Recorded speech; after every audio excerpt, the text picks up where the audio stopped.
Assalamualaikum warahmatullahi wabarakatuh. Nama saya Rustandi, saya mahasiswa ahli jenjang S1 Keperawatan Stikes Sukabumi.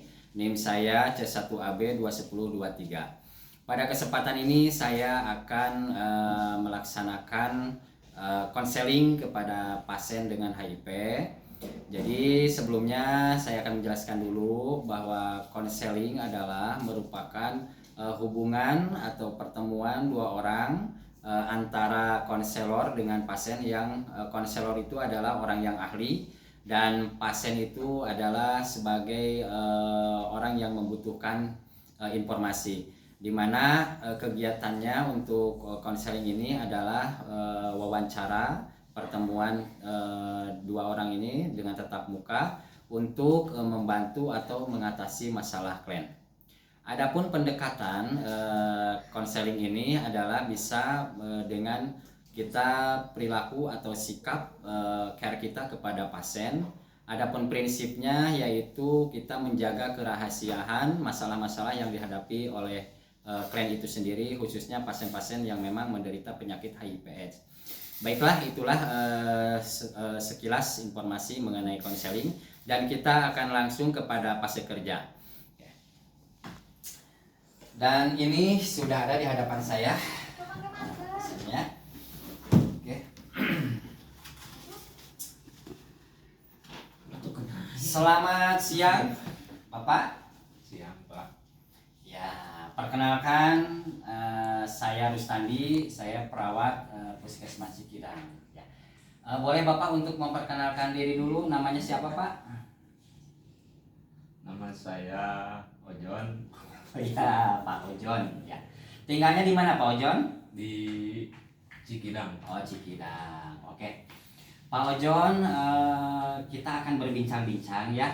Kita akan ngobrol-ngobrol kurang lebih paling lama 10 sampai 15 menit aja ya. Kemudian saya nanti akan bertanya kepada Pak Ojon ya. Jadi diharapkan Pak Ojon untuk terbuka ya, menjawab apa yang saya tanyakan. Jadi agar segala permasalahan Pak Ojon bisa saya gali ya, permasalahannya apa, sehingga akan menemukan jawaban-jawaban atau memberikan solusi buat Pak Ojon ya. Oke, Pak Ojon, Pak Ojon sudah menikah? Belum, Pak. Belum. Pak Ojon sudah punya pasangan? Belum. Oh, belum. Ya. Oke. Begini Pak Ojon ya, kita sebelum lebih dalam lagi, lebih lanjut lagi, ada satu pertanyaan dari saya. Pak Ojon suka dalam kehidupan sehari-hari ketika misalkan kan tadi ya, sering berhubungan bebas nggak dengan berbagai pasangan? Tidak. Tidak. Kalau sering gonta-ganti atau bergantian pakai jarum?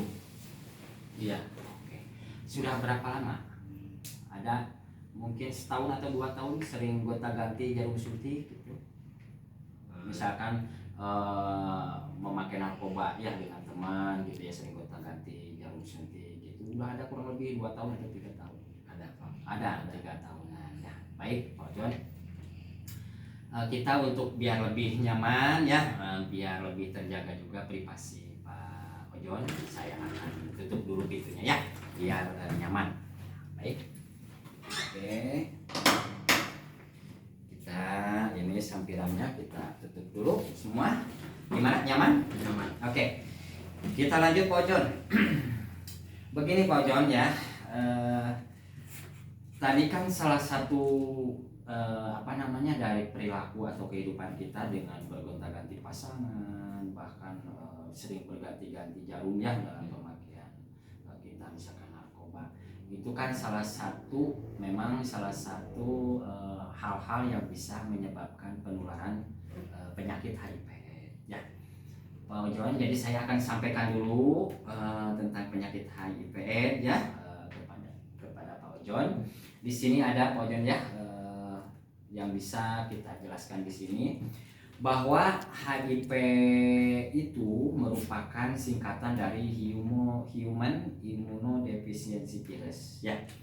Nah, di sini kita sama-sama untuk kita mungkin Pak Ojon juga bisa lihat ini virusnya ya seperti ini. Jadi dia hidup di dalam tubuh manusia. Ya, di dalam hidup manusia. Jadi virus ini merusak kekebalan tubuh.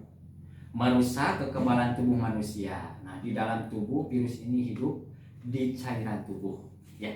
Jadi penularannya itu tadi bisa melalui darah, ya. Kemudian bisa juga tadi bergonta-ganti pasangan, ya, ataupun jarum suntik, ya, saling bergantian jarum suntik. Oke, Pak Ojon. Keluhan Pak Ojon, saya mau tanya dulu, hal apa Pak Ojon sampai yang membuat Pak Ojon itu ingin datang ke sini untuk bertemu atau ingin berkonsul, itu hal apa yang paling mendorong Pak Ojon? Apa ada keluhan demam, mencret? Ya, Oke. Jadi ada mencret ya? Ya, Ada mencret. Lama ada sebulan? ada. Oh iya. Ada demam juga sama sebulan? Oh iya iya. Gimana Pak Ojon? Ada batuk-batuk nggak? Ada dikit. Ada. Oke. Baik Pak Ojon. Kalau misalkan nih Pak Ojon ya, penyakit HIV AIDS ini, kalau Pak Ojon itu misalkan punya masalah nih, punya masalah atau beban hidup misalkan, apalagi sendiri ya, ketika ada permasalahan itu suka diatasi sendiri.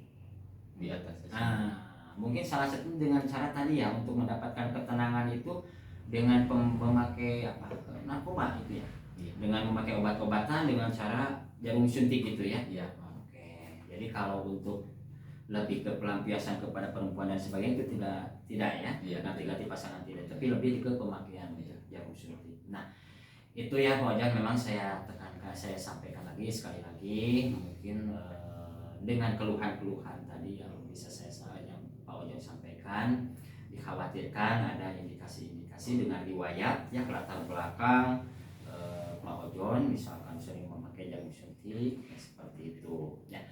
Jadi ketika ada masalah itu pasti larinya ke pemakaian narkoba.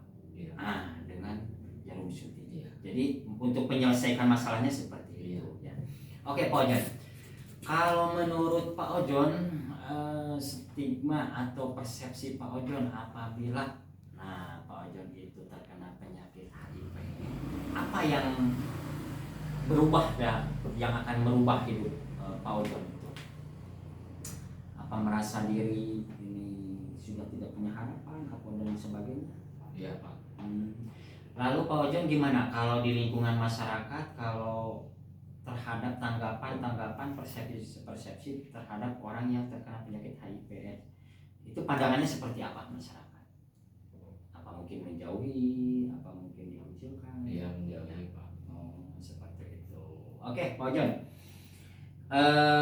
Mungkin untuk lebih biar Pak Ojon lebih ini ya, untuk dengan kondisi kesehatan sekarang ini, maka untuk kita mengetahui bahwa Pak Ojon ini terkena penyakit HIV/AIDS atau enggaknya, itu sebaiknya dilakukan tes HIV ya, nah, seperti itu.